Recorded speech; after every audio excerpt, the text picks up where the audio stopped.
Fíjense cómo va la hipocresía de la transformación de Cuarta. Ustedes seguramente han escuchado decir muchas veces al infame Merolico que la tremenda corte se convirtió en un botín político donde los políticos en turno, los presidentes, imponían a los ministros para que después le hicieran el paro en las cosas que ellos pensaban hacer, para que aprobaran todo lo que el presidente en turno mandara como iniciativas, y si llegaban a la Suprema Corte pues lo avalaran. Bueno, pues ocurre lo mismo, exactamente lo mismo ahora.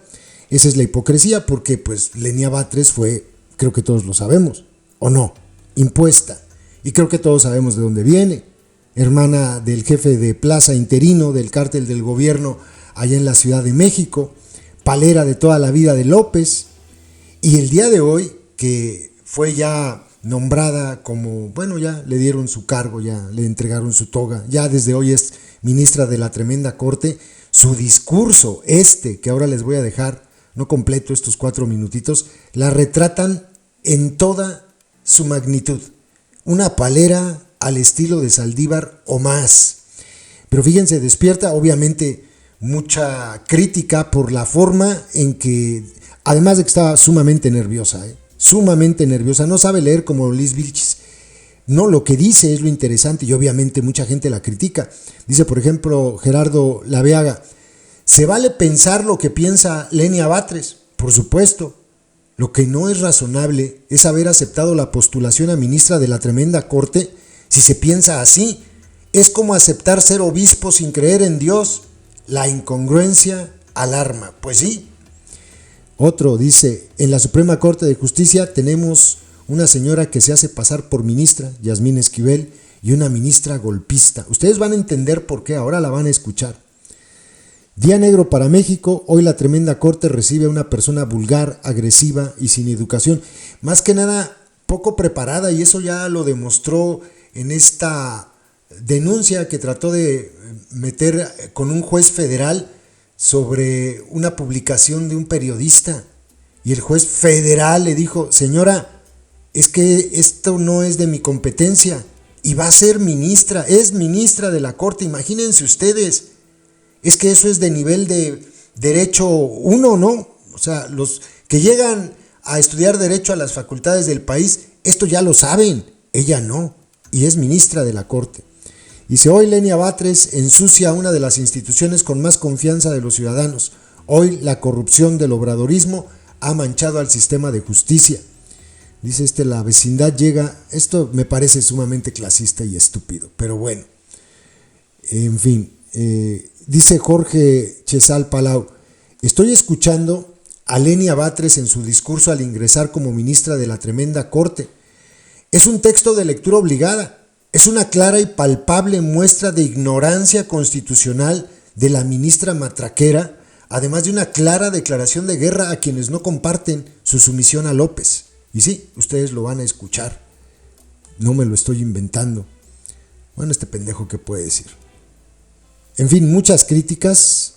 Dice Luis Rodríguez Alemán: es absurdo e injustificado que se critique, como lo hace la ministra Batres, que la Suprema Corte invalide normas ante la actualización de violaciones al procedimiento legislativo. El ministro Pérez Dayán lo ha señalado con toda claridad: no se puede ser deferente con nadie si lo que se viola es la Constitución política de los Estados Unidos mexicanos. Esa que nos comprometimos todos a guardar y hacer guardar. Esta no es una participación del día de hoy, pero efectivamente eso dijo el ministro.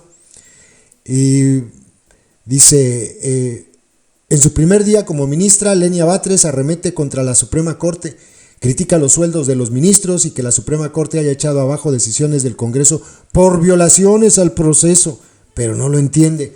Pues ¿qué lo va a entender? Repito, precisamente creo que es a este periodista. No, perdón si me equivoco. A otro periodista fue al que denunció.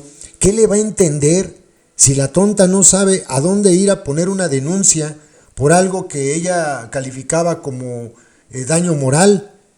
En serio, fue con un juez federal. A ver, los jueces federales atienden delitos federales. ¡Qué barbaridad! Entonces, ¿qué va a entender esta señora sobre la Constitución, en su primer día como ministra, arremete contra la Suprema Corte, critica los sueldos de los ministros y que la Corte haya echado abajo decisiones del Congreso por violaciones al proceso. ¿Qué va a entender lo de las violaciones al proceso legislativo? ¿Qué va a entender la pobre mujer esta? Pero bueno, y eso de los sueldos a los ministros, porque no falta el que llega, pues es que se bajen los sueldos, se los bajen los generales también.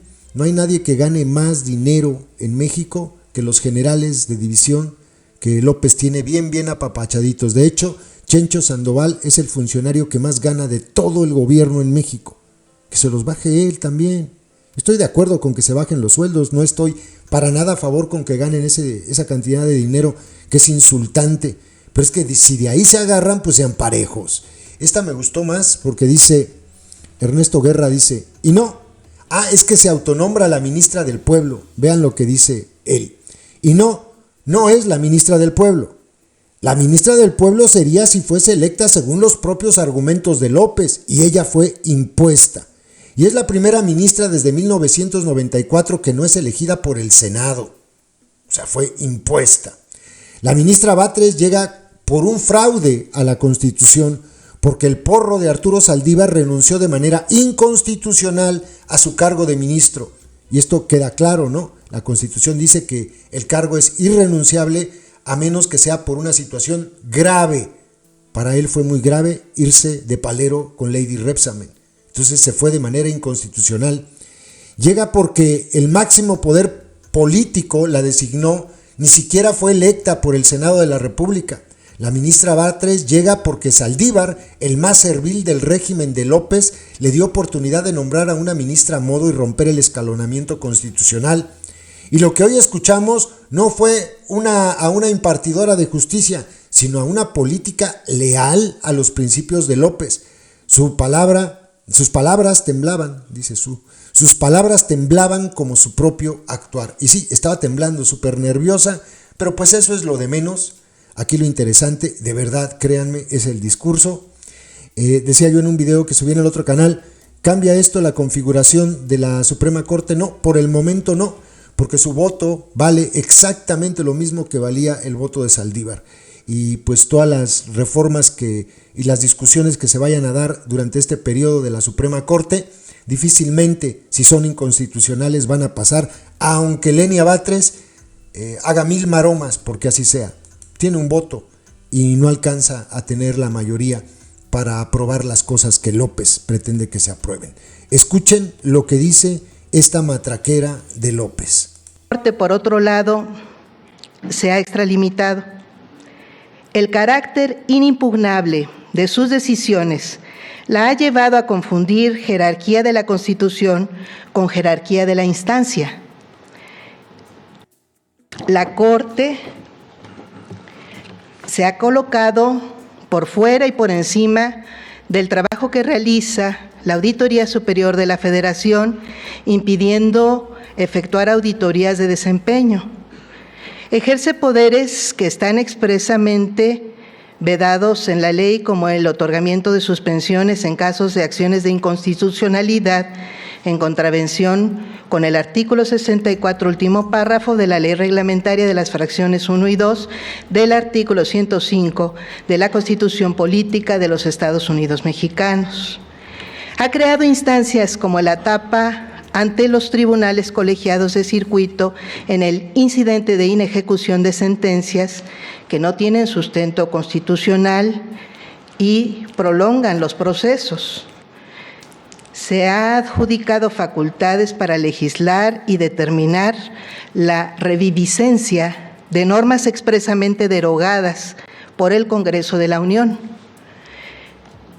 Hans Kelsen calificó a los tribunales constitucionales como legisladores negativos, pero la Suprema Corte ha asumido una función de legislador positivo, pues define normas que prevalecerán posteriormente a una declaración de inconstitucionalidad invadiendo la esfera del poder legislativo que fue electo democráticamente.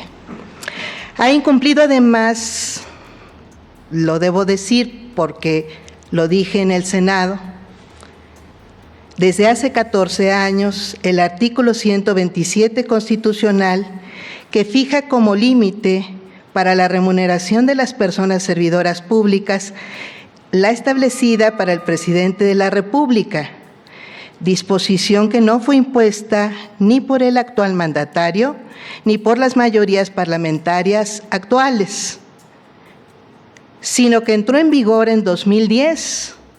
La insistencia en este tema no responde a una política o a ideales de una cierta visión partidista. Simplemente considero nos corresponde acatar la Constitución. Estos que he denominado excesos, que no tenemos, indican que no tenemos una Suprema Corte subordinada a la Constitución, sino una Constitución subordinada a la Suprema Corte, al grado de que se escucha entre litigantes decir, ¿y qué dice la Constitución al respecto? Lo que indique la Suprema Corte. Se ha olvidado que vivimos en un país de tradición romano-germánica, es decir, de la familia del derecho continental, en la que la jerarquía de las fuentes del derecho es clara y siempre ha tenido preponderancia a la ley como manifestación de la voluntad general. La jurisprudencia es interpretación de la ley únicamente, no puede estar por encima de esta y menos de la propia Constitución. Se confunden quienes asumen que recientemente transitamos a una cultura jurídica distinta por la reforma constitucional de marzo de 2021. En realidad, lo único que se hizo con ese cambio fue simplificar requisitos para establecer jurisprudencia.